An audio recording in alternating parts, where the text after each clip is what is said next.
Rescuers are racing the clock to find remaining survivors in the aftermath of the weekend's deadly storms.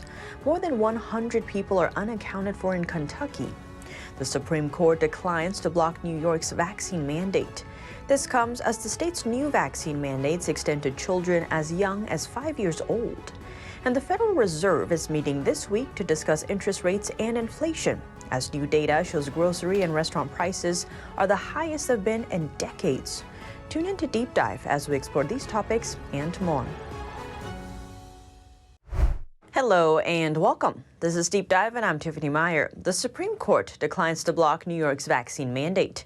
But before we get into that, some updates on Kentucky. It is a race against the clock as rescuers search for remaining survivors in the aftermath of the deadly storms. More than 100 people are unaccounted for in Kentucky as of Monday night after the deadliest December tornado outbreak on record this weekend. The death toll from the devastating storms has risen to 88 across the impacted states. It's still a dire situation. It's a race against time. Search dogs have been brought in to comb through massive piles of tornado-destroyed ruins in Kentucky in hopes to find anyone who may be buried.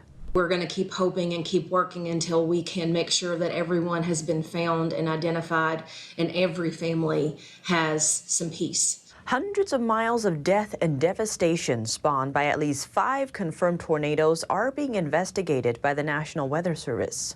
We actually have one of arguably the longest tornado tracks on the ground in recorded history. At this point, it's scripted at 227 miles long. Dawson Springs Mayor says 75% of the town is gone. It's just devastating. You can't ride through town and look at it. We're finding out that the recovery is going to take years. Kentucky's governor says he believes one of the most rare and powerful tornadoes struck the state. When what I think will be an F4 and F5 tornado touches down and stays on the ground for 200 straight miles in a state with 120 counties, you have this many counties that have damage and this many counties that need help. Survivors say they feel lucky to be alive. We're trying our best to hold on to what we have. President Biden is set to visit on Wednesday to survey the damage. And before we get into the Supreme Court's decision and vaccine mandates, let's talk inflation. The Federal Reserve is holding a key 2-day meeting this week to discuss interest rates and inflation. It comes as Americans are paying more for nearly everything, including rent, gas, and food. New data shows consumers are seeing the highest price increases in decades when it comes to groceries and restaurant meals. These are what most people spend most of their money on. So when there's even a few dollars of a price increase, it makes a big difference in the average person's pocketbook. According to the Bureau of Labor Statistics, restaurant prices spiked nearly 6% over the 12 months ending in November without seasonal adjustments. That's the largest 12-month increase since 1982. What that means is that people are not going to be eating as well. They're certainly not going to be eating out as much. And trying to save by cooking at home is also becoming a struggle. Grocery prices are also at record highs.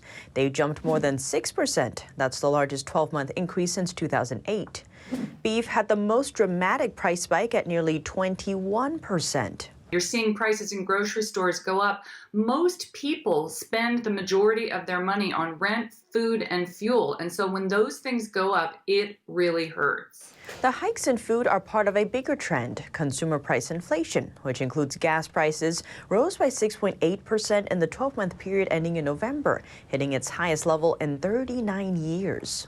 It's the worst inflation that we've seen in 3 decades. So it's bad, and it's really unusual. It's the Federal Reserve's job to fight inflation. And this week, there's added pressure on the Fed to take action during its scheduled 2-day meeting. Supply chain and labor pressures are also contributing to price increases across the board. Restaurants, food manufacturers, and grocers are facing higher costs for items, labor, and transportation. And as those costs rise, manufacturers pass some of them on to their retail customers, who in turn charge consumers a portion of those increases. This comes as the Senate is set to raise the national debt limit Tuesday. They will use a special one-time process created specifically for this vote after Republicans insisted Democrats raise the limit on their own. The process will allow them to do so with a simple majority vote, which they can achieve without any Republican support if every Democratic senator signs on and Vice President Kamala Harris casts a tie-breaking vote. It's not known how much Democrats plan to raise the debt limit. It is expected it will be enough to ensure the issue doesn't come up again before next year's midterm elections. The democratically controlled House will also have to approve the measure before it can go to President Biden for his signature. Treasury Secretary Janet Yellen has warned the federal government could begin defaulting on its financial obligations on Wednesday if no action is taken. And last night, the Supreme Court took action on a different matter by rejecting 2 emergency requests to block New York State's vaccine mandate. Justices Samuel Alito, Neil Gorsuch, and Clarence Thomas dissented. They wrote in their dissent, sometimes dissenting religious beliefs can seem strange and bewildering. In times of crisis, this puzzlement can evolve into fear and anger. One can only hope today's ruling will not be the final chapter in this grim story. Cases like this one may serve as cautionary tales for those who follow.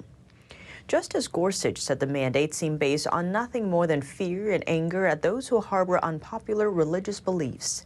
He chastised the court for not protecting the challengers, saying that it is always the failure to defend the Constitution's promises that leads to this court's greatest regrets. In legal filings, the plaintiffs said that they believe abortion is evil and object to any COVID-19 vaccine that were developed using cell lines from aborted fetuses. And Pfizer and Moderna vaccines both used fetal cell lines in their testing stages. The Johnson & Johnson vaccine used a human fetal cell line. One challenge to the vaccine mandate came from 3 nurses in a group called We the Patriots USA. They took issue with the fact that the requirement allows exemptions for medical objections, but not religious ones. Doctors who say they have treated many patients with COVID filed a separate challenge with the High Court. The group of 17 doctors, nurses, and other healthcare providers, most of whom are Catholic, wrote in the lawsuit that they denounce medical dictatorship. 16 of them said they were fired or suspended over the vaccine mandate. The mandate is currently in effect and covers workers in hospitals and nursing homes, home health agencies, adult centers, as well as hospices. Lawsuits over the mandate's legality continue in lower courts. A lower court has also rejected the plaintiff's request for an injunction. In a similar move, the Supreme Court in October refused to take up a challenge to Maine's vaccine mandate for healthcare workers. The justices have now allowed state mandates from Indiana, Maine, and New York to remain in effect. And speaking of New York, the city's new vaccine mandates are in place this week. Requirements now extend to children as young as 5 years old. The new policy means that kids must scramble to get a shot. Otherwise, they won't be able to dine out or participate in after-school activities.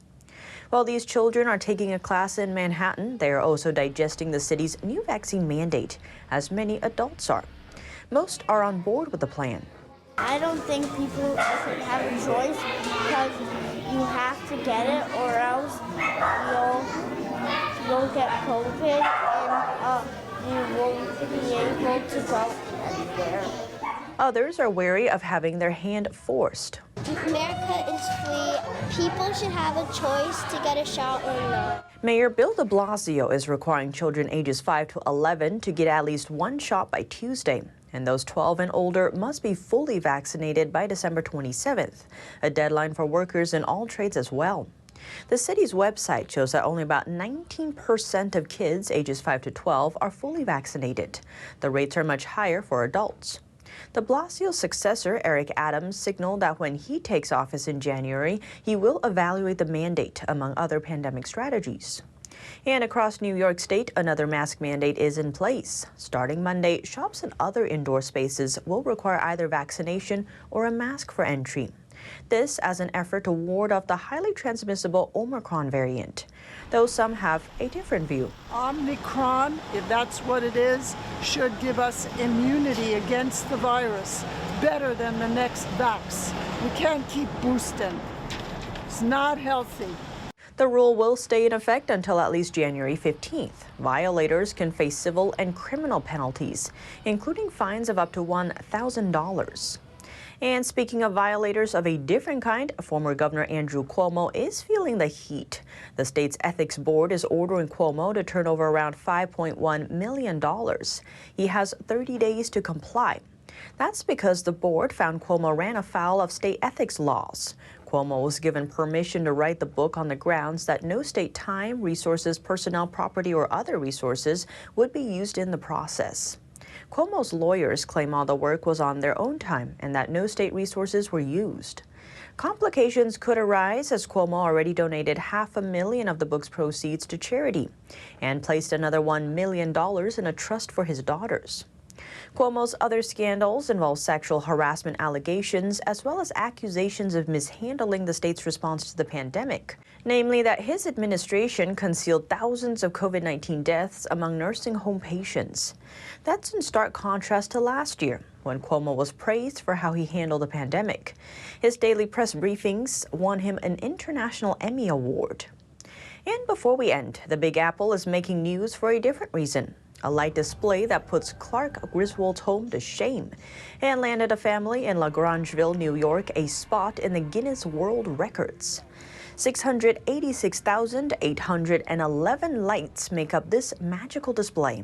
Spirals, snowmen, animals, dozens of icicles clinging to branches, choreographed to 250 different songs spanning 8 miles of extension cords, and a line of cars seemingly as long to see the show. All of this from the imagination of Tim and Grace Gay and their 3 children. It takes them 8 weeks to create this masterpiece. It's a family project I look forward to every year, a happy environment for everyone to come through. So we bring happiness from our family to the community. That's what Christmas is all about, right? It's about family and friends and how we can help each other. What started as 600 lights has grown to nearly 700,000. In 2014, they won the Guinness World Records for most lights, and this year decided to beat their own record by a few 100,000. But it's not about just winning for this family. They team up with the Unionville Fire Department every year to collect donations to support the firefighters and local charities. Last year, they raised more than $80,000, turning the season of giving into the season of smiles. Well, what do you think? Let me know below. Thanks for tuning in to Deep Dive. I'm Tiffany Meier, and see you soon.